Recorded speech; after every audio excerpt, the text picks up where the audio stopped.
Coupe de France de football, Marseille et Lyon se retrouveront en finale au Parc des Princes le 12 juin. Les demi-finales, Thierry Roland, Nancy-Marseille. 40 000 spectateurs hier soir au Parc des Princes, par une belle soirée d'été, ont assisté à ce match entre l'Olympique de Marseille, le doyen des vainqueurs en Coupe de France, 8 victoires, et l'équipe surprise de la saison, l'association sportive Nancy-Lorraine. Un match qui promettait beaucoup et qui devait tenir dans l'ensemble toutes ses promesses. Un match de coupe vivant, souvent intéressant et fertile en émotions et en buts. Les Nancéens jouent en rouge en cette première mi-temps et attaquent la partie avec beaucoup de conviction. Ils se créent les occasions les plus dangereuses et pourtant c'est l'Olympique de Marseille qui va ouvrir la marque grâce à une superbe action Noguès-Yazald de Boubacar. Boubacar terminant en pleine course cette action marseillaise qui permet aux Olympiens de mener par 1-0. Le match est lancé et bien lancé. Les Nancéens vont se ruer à l'assaut de la défense marseillaise au sein de laquelle René Charrier effectuait une rentrée surprise et sympathique car Mijon, le titulaire du poste, était blessé et que Charrier avait connu bien des malheurs depuis le début de la saison. Souhaitons que ceci soit enfin terminé. Les Marseillais continuaient à attaquer, menant par 1-0 et vous allez voir une remarquable tête de Noguès dans quelques instants qui va percuter la barre transversale. L'arbitre sort, M. Conrad sort le carton jaune pour Caron. Et ici, de la tête, Moutier a très chaud, le ballon revient en jeu. Il faut dire que de l'autre côté, Cohuet aura raté une occasion unique d'égaliser pour son équipe. Tant et si bien qu'à la mi-temps, l'Olympique de Marseille mène toujours par ce petit but marqué à la 10e minute de la première mi-temps. Les choses vont se précipiter à l'occasion des 45 minutes de la deuxième mi-temps. Nancy continue à attaquer avec beaucoup de vivacité grâce à ses attaquants feu follet que sont Olivier Rouillet et Michel Platini, qui souvent créent des brèches dans la défense de Marseille. Une défense de Marseille qui tient bien le coup, mais qui va devoir pourtant s'incliner sur une belle action menée de la droite par Rubio. Rubio centre. Le ballon à la lutte de la tête entre Trésor et Platini. C'est le jeune international nancéen qui a le dernier mot face au capitaine de l'Olympique de Marseille. Malheureusement, victime d'un traumatisme crânien sur cette action, Platini devra quitter le terrain. Il est encore à l'hôpital Ambroise Paré, mais nous avons pris de ses nouvelles. Il va aussi bien que possible. Il devrait sortir de l'hôpital après 48 heures d'observation, soit demain, soit au plus tard mardi. 1-1, tout est à refaire et malheureusement, à cet instant précis, l'équipe de Nancy joue à 10. Platini est sorti et Rora, le numéro 12, n'est pas encore rentré. Les Marseillais, en vieux briscard de la coupe, sentent que c'est là l'occasion. Et sur ce corner, Yazald, bien placé, trompe Moutier et marque un deuxième but décisif sur le plan psychologique. 2-1 lorsqu'on est à la moitié de la deuxième mi-temps. C'est important dans une demi-finale de la Coupe de France.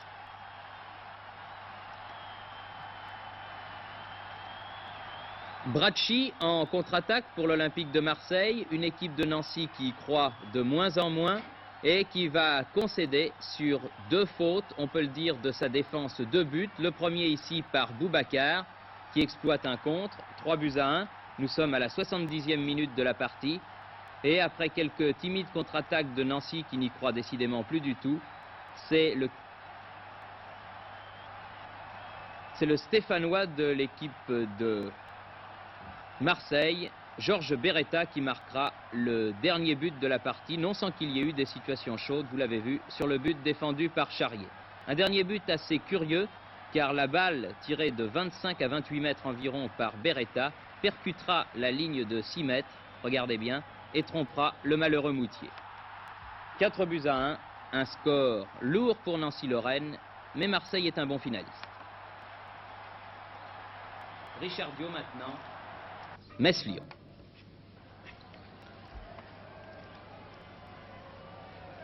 C'est une véritable ambiance de Coupe de France qui a précédé le coup d'envoi de Lyon-Metz à Strasbourg hier soir. Il y avait en réalité plus de Messins que de Strasbourgeois et de Lyonnais. Les supporters messins avaient littéralement envahi le vieux stade de la Méno. Ils étaient plus de 10 000 sur les 15 000 spectateurs présents.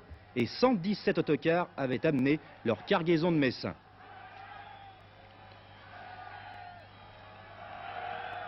Et c'est par une température douce, un peu lourde même, que Lyonnais et Messins pénètrent sur la pelouse du stade, emmenés par M. Vigliani, l'arbitre. Lyon joue en maillot blanc, les Lorrains sont en sombre maillot grenat, et dès le début, les Messins, qui ont l'impression de jouer chez eux, Tant est impressionnant le soutien que leur apporte le public, les Messins donc prennent le match en main.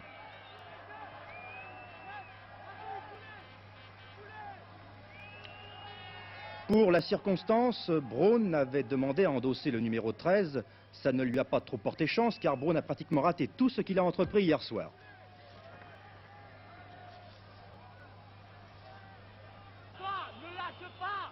Les entraîneurs Jacquet pour Lyon et Huard pour Metz sont au moins aussi crispés que leurs hommes.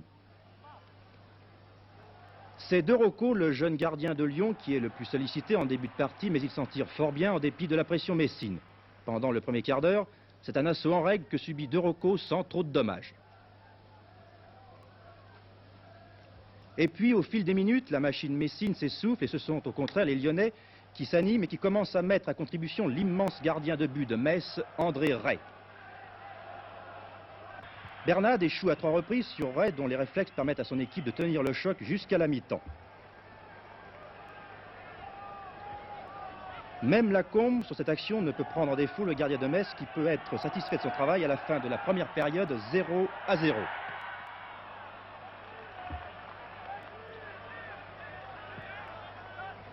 En seconde période, dès la reprise, Chiesa à son tour se heurte à Ray qui semble décidément invulnérable.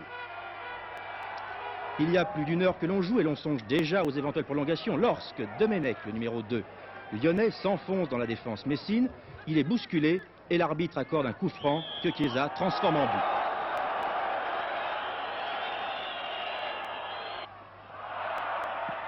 Un modèle du genre qui laisserait pantois. Et il y a de quoi, car Chiesa a placé la balle dans le coin supérieur gauche, ce que l'on appelle la lucarne, là où il est le plus difficile d'intervenir. Vous allez revoir le but sous un autre angle. Imparable, et Ray ne peut bien sûr être tenu responsable de ce but. 1-0, c'est un coup dur pour Metz, mais il reste 20 minutes de jeu, et les Messins, par Curioni, vont rater de peu l'égalisation.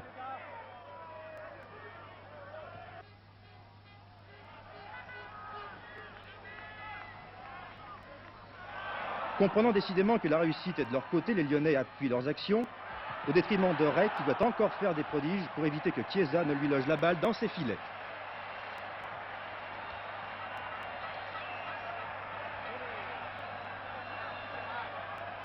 En football, c'est souvent comme dans la vie, la chance finit par vous lâcher et l'homme le plus irréprochable n'est pas toujours récompensé. C'est ce qui arrive à Ray à la 73e minute lorsque, trahi par Delpierre, auteur d'une énorme bévue, il est battu par un tir de Bernad. Cette fois, Ray ne reste pas sans voix et il fait comprendre à Delpierre ce qu'il pense de lui. Ça ne sert à rien car le tableau d'affichage indique quand même 2-0, mais ça soulage. Le dernier quart d'heure est copieusement arrosé par un orage qui ne tempère nullement la volonté des hommes, que ce soit Mario, vous allez le voir, le 11 lyonnais, ou Remy, le 7 messin.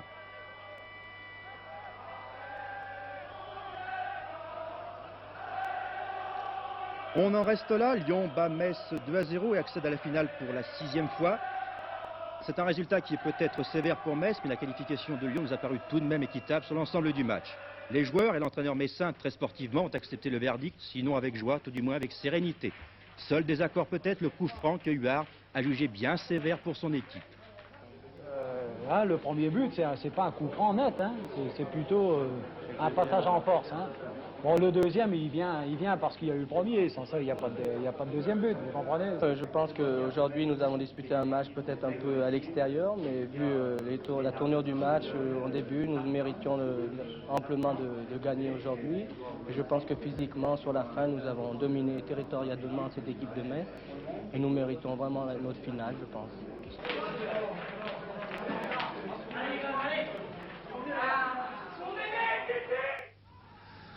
Bonsoir mesdames, bonsoir mesdemoiselles, bonsoir messieurs, mieux vaut tard que jamais.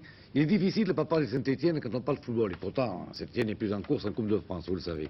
Mais je vous en parlerai quand même ce soir sous la forme d'un livre qui vient de sortir, qui s'appelle La gloire des Verts. Jean-Claude Buguin l'a écrit, Dominique Rocheteau en a fait la préface, aux éditions Solarama. Juste le temps de vous le faire voir, et je vais passer l'antenne tout de suite à Thierry Roland qui va vous parler, qui va vous présenter les buts du mois. Ils sont nombreux, ils méritent un coup de chapeau, il y a une dizaine. À vous, Thierry Roland, pour les buts du mois. Avant ces buts du mois, Roger, nous allons voir le but peut-être de l'année. Regardez bien, le gardien le but, et hop, Il se trompe de côté, tout simplement. Il faut revoir cette action, c'est tout de même assez rare. Pauvre malheureux, le noir n'y croit pas ses yeux. C'est le gardien de but de Cruz Azul, une équipe mexicaine. Elle est encore une fois pour le plaisir, voilà, le pauvre malheureux. Ça a dû être une journée difficile pour lui.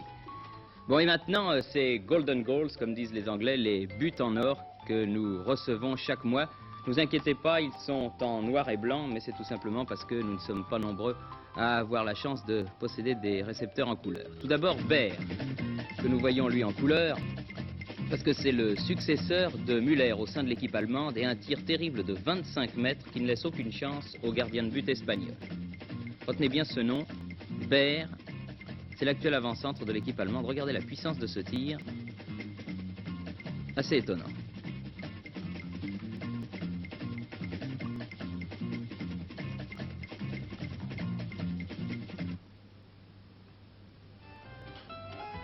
Zappa, joueur suisse de Lugano, un joli but, bien amené surtout.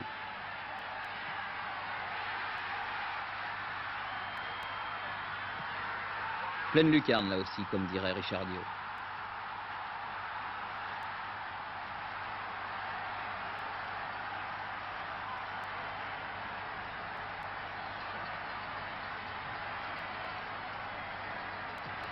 Pas grand-chose à faire.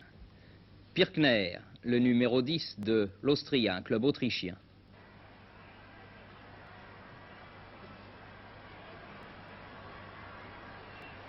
Petsä, Horvat.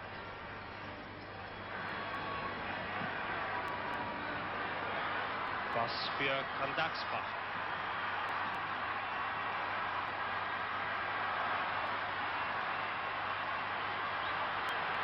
Pas beaucoup d'angles, mais le but y était, car le poteau était là. 47. Minute. Eine wunderschöne Aktion. Und Birkner hat dieses Tor geschossen. Sehen wir es uns nochmal an. L'angle est bien fermé, vous le voyez.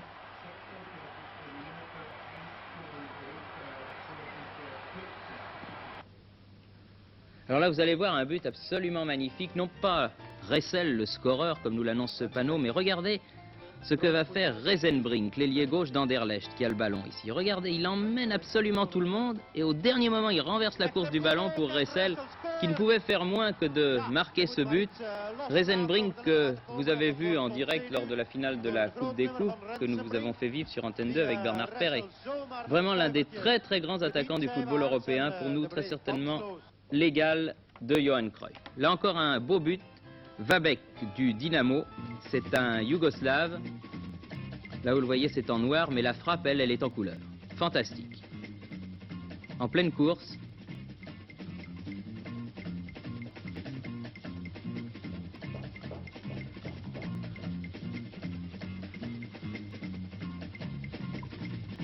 Frappe de balle instantanée.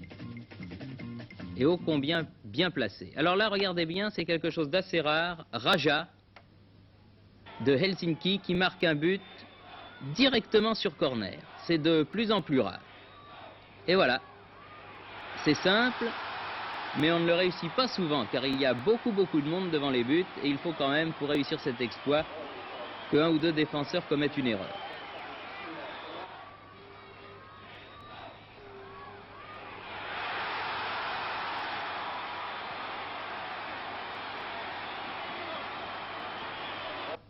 Le but qui vient de notre ami Willy van der Kuilen de PSV Eindhoven, nous vous l'avions déjà présenté au cours d'un de nos stades 2, avant justement le match Saint-Étienne-Eindhoven. Vous vous souvenez? Hop, hop, hop, voilà. Et la balle arrive là, il la manque une première fois, van der Kuilen, et il revient derrière pour marquer du pied gauche. C'est un très très grand joueur. Hezel Hasson, c'est un but marqué dans le championnat israélien, un bien joli but de la tête sur une très belle action collective.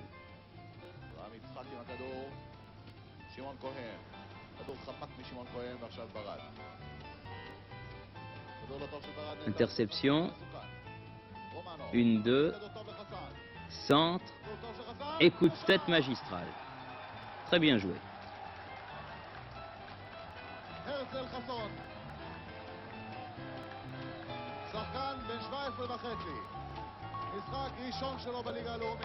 Et enfin, le dernier but que nous allons voir dans quelques instants, marqué par Grönhagen de Djurgården, c'est un Suédois, va être marqué du talon. Et ça, c'est du rarissime. Vu d'un côté et vu de l'autre, c'est encore plus impressionnant. Attendons le replay. Vous voyez que des buts, on peut les marquer dans toutes les positions.